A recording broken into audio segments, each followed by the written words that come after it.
Yeah, yeah.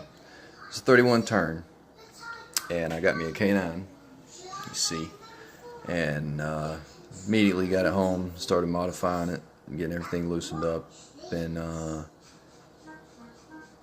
Red Cat racing pinion. I have a 14T. I did have it on here. It took off faster, but top speed dropped. This is a PN can. The armature is not in it because I'm waiting on the Mini Q ESC that can handle stronger amp load. But, it does have Neo mags. It's a stage 2. No, it's a stage 1 Radio Shack xmod armature in here with the Neo mags and the ball bearings, and it's not bad actually. It's pretty torquey for just a 26,000 RPM motor. I did convert the front end.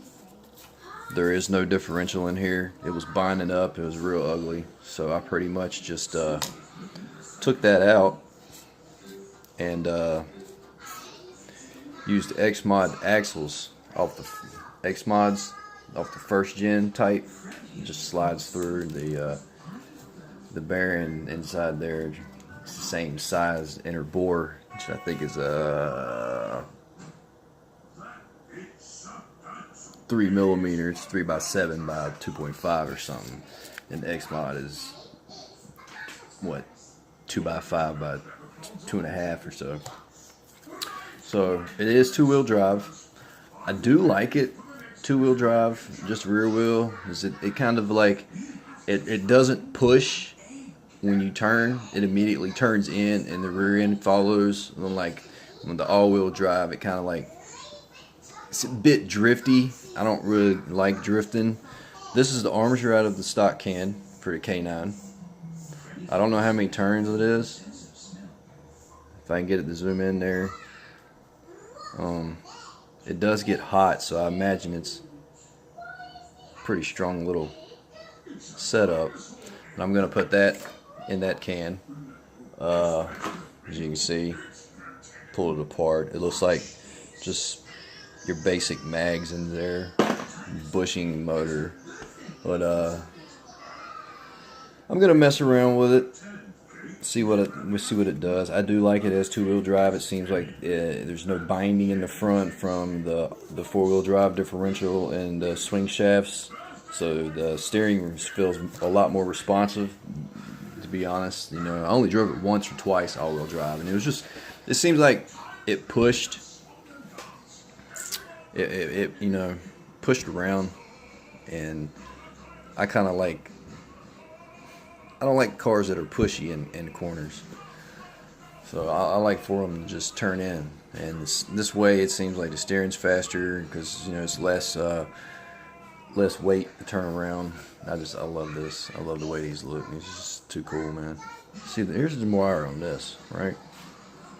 The wire on this seems slightly bigger than the one that comes in the K989.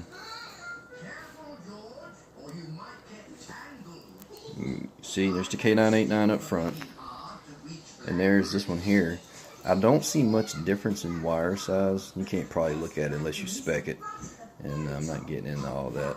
But definitely less turns on the PN racing motor, even if the wire is the same size. This one may have a little bit smaller wire than this one.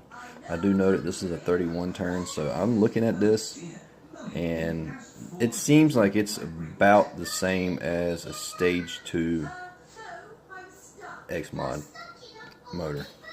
But yeah, I'm gonna put that in this can, and I'm gonna see what happens here. I've got some wheels I'm gonna put on this. These are just for now. I really don't want to put my GPM stuff on here, and you know, off my other cars, because I have my Audi that's an Evo 2, and then I have my first gen Civic, which is just totally awesome, you know, but it should be because I've spent enough money on it and I've been working on it for a while. But that's it, guys. There's your WL Toys K989 armature next to a PN Racing. Wire the same size, very close. but less turns. You can see that there, which means the one on the right you're gonna get more torque, the one on the left you're gonna get more top end out of. Let's build a motor.